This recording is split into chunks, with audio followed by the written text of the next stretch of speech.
En fait, pour nous comme activistes des mouvements citoyens, surtout nous de la lucha des Afrique, nous pensons que la paix c'est un devoir de tout le monde et le pape l'a dit devant tout le monde que nous devons vivre en paix et nous devons tous accepter que la paix doit revenir chez nous.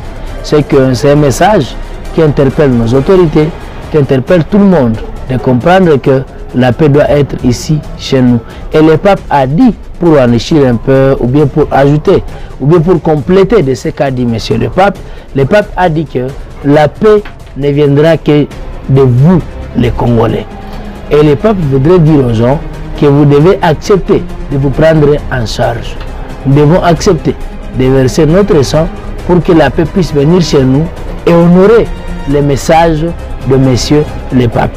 Nous n'avons pas peur, nous sommes un peuple discipliné, hospitalier. C'est que nous, chez nous, nous allons accepter. Advienne que pourra, le Congo ne sera jamais balkanisé, puisque nous sommes tous contents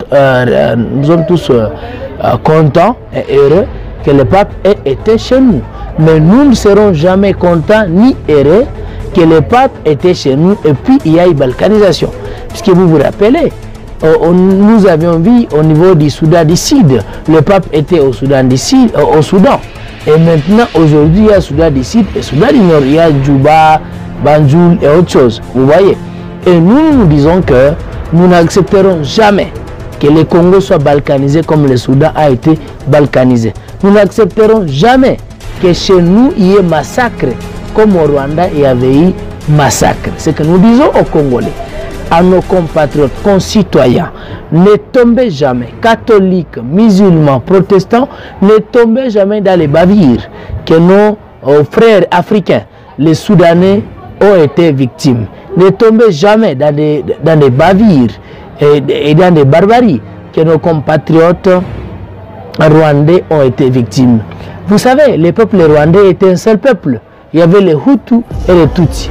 Mais il y avait eu de sérieux problèmes dont le peuple rwandais était victime. Et c'est comme ça qu'ils étaient tombés dans des erreurs. Il y avait eu génocide. Mais chez nous, il n'y aura jamais génocide. Et nous demandons à nos téléspectateurs, vous qui suivez notre chaîne télévision, ne tombez même pas dans des erreurs, que nous soyons balkanisés, moins encore que chez nous il y ait génocide.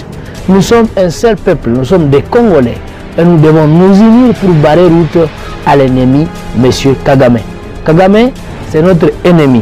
Kagame, c'est lui qui veut nous diviser. Nous devons nous solidariser pour barrer route à M. Kagame.